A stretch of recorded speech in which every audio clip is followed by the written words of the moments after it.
है। अगर हम ये कर दें कि जो सफाई कर्मचारी 10-15 साल का जिसका अनुभव हो गया है, हमारे में से कई बनते हैं ना, सुपरवाइजर बनते हैं, कोई बीट बनते हैं, क्या बनते हैं, दरोगा बनते हैं, अगर वही ठेकेदार बन जाए तो नाम तो सब आपके पास है ही है, कौन कर्मचारी है कौन नहीं, किससे काम लेना किससे नहीं। विभाग को हम कह देते हैं कि पहले जो अनुभवी आदमी स्वयं जो सुपरवाइजर दरोगा जो रहा हुआ है, वो अगर ठेका लेता तो पहला अधिकार उसका, बाकियों का बाद में। फिर आपकी वो समस्या भी खत्म हो जाएंगी कि हमको टाइम से तनख्वाह नहीं देता, हमको लिखवाता ज्यादा देता कम है। आपस में तो हमें भरोसा है कि नहीं, हमारा है ना, तो मैं ये काम करा दूंगा।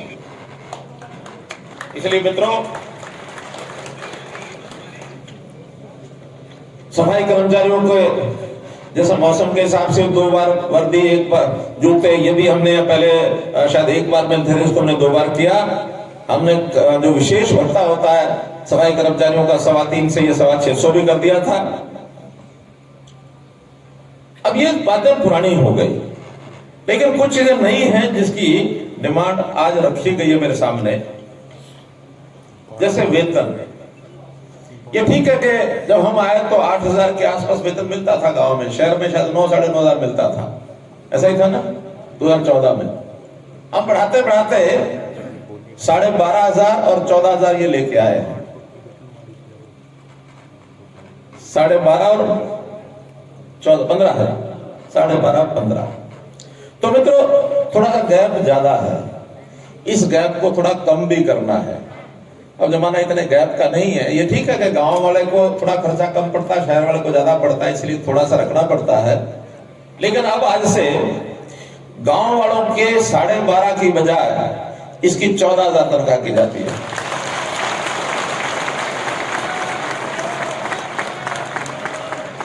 और शहर वालों के भी 15,000 के बजाय 16,000 की जाती है।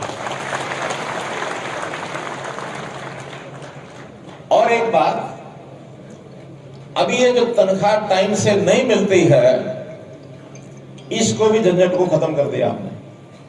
पहली बात तो कि डिप्टी कमिश्नर को जिम्मेवार कर दिया है कि सफाई कर्मचारियों की सैलरी जो मासिक वेतन है, ये गारंटी से उस महीने की जिस महीने ड्यू उसको मिलनी ही चाहिए।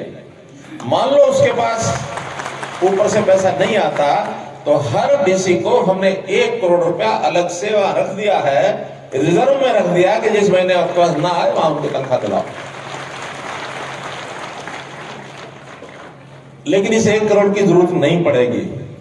क्यों नहीं पड़ेगी?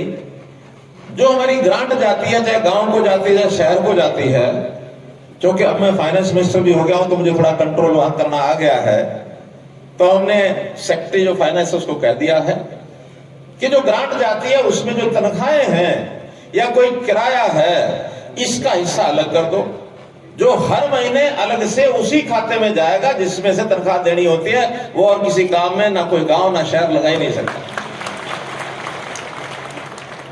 या तो देनी पड़ेगी, नहीं तो वापस भेजेगा, वो किसी और काम में नहीं लगा पाएगा। और मैं आज एक नई घोषणा करता हूं, अगर किसी कर्मचारी को गांव का या शहर का किसी भी कारण से जिस महीने तनख्वाह मिलनी उस महीने नहीं मिलती है, तो उस गांव या शहर के ऊपर हर कर्मचारी के हिसाब से 500 रुपया हर्जाना लगा करके और अगले महीने आपको उस 500 समेत मिलेगी।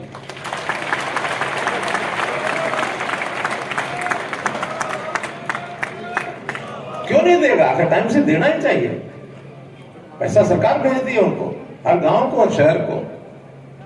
तो इसलिए एक उनके ऊपर बंधन रहेगा कि वो इसको आगे बढ़। सेवाएं हैं, खास करके जैसा बताया हमारे बनवारी लाल जी ने कि जो सीवरेज में काफी जोखिम होता है, उनका 10 लाख रुपए का बीमा किया है कि किसी की मृत्यु होती है तो 10 लाख रुपए मिलेगा। बाकी जो कर्मचारी हैं, ड्यूटी पर अगर डेथ हो गई किसी की, क्योंकि बाकी जोखिम वाला वैसा नहीं होता जैसे सीवरेज का होता है। सीवरेज में गैस बनती है, तरह तरह की बातें होती हैं, कोई रिस्क काफी होता है।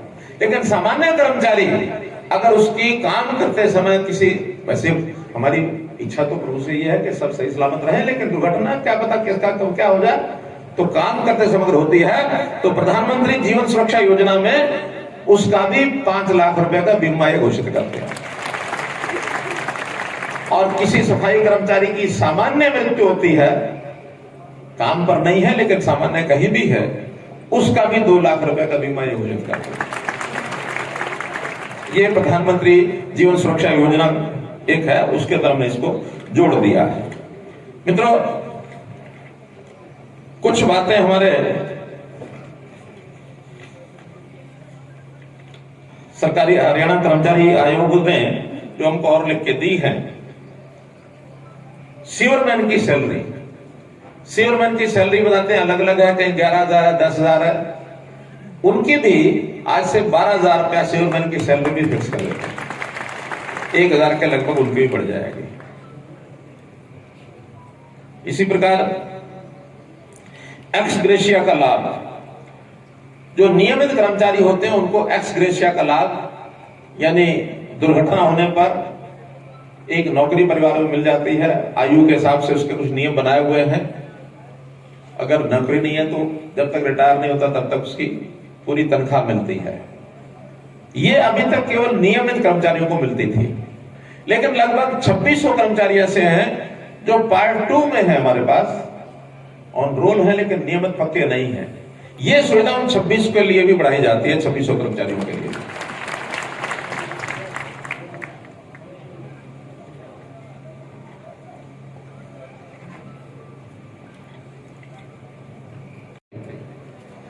मित्रों, इस विषय में बहुत ही गंभीरता से हमने विचार किया है। ये सबके लिए किया है, खास करके 1,80,000 रुपए से नीचे वाले जो लोग हैं उन सबके लिए, बीपीएल में कोई हो, सफाई कर्मचारी में या ना हो, ऐसे परिवार के बच्चे यदि पढ़ाई में खर्च करने के कारण से नहीं पढ़ रहे, पढ़ाई बच्चा होशियार है, अच्छा कोर्स करना चाहता है, तो वो बिना किसी गारंटी के बैंक में जाके फॉर्म भर देगा, गारंटी उसकी सरकार उठाएगी और आपको जो लोन है वो जितना चाहिए उस बच्चे की पढ़ाई के लिए पूरा लोन मिल जाएगा। किसी कारण से, वैसे तो भरना सबको है, जो लोन लेता है वही जब कमाने लगता है वो लोन उसमें से वापस करता है। किसी कारण से, कारण बहुत हो जाते हैं जिसमें से वो ना भर पाए, कोई उसकी मजबूरी हो गई, तो फिर वो सरकार भरेगी, उसके माता पिता को नहीं भरना पड़ेगा। तो इसलिए मित्रों, ये तो पंगा है। कुछ बातें हमारे ध्यान में आई हैं, कुछ चीजें इसमें और ऐसी हैं जिसके ऊपर मैं यहाँ कोई निर्णय नहीं कर पा रहा हूं, क्योंकि ये डिपार्टमेंट में देने के बाद वहां से थोड़ा देरी से वहां पत्र पहुंचा, वो सब लोगों का विचार नहीं कर पाए। उसमें एक बात मुख्य रूप से है कि नए कर्मचारी और कितने भर्ती किए जाए, क्योंकि अभी ग्रामीण क्षेत्र में लगभग 11,000 कर्मचारी हमारे हैं। शहरों में कितने हैं? 4,000। शहरों में कितने?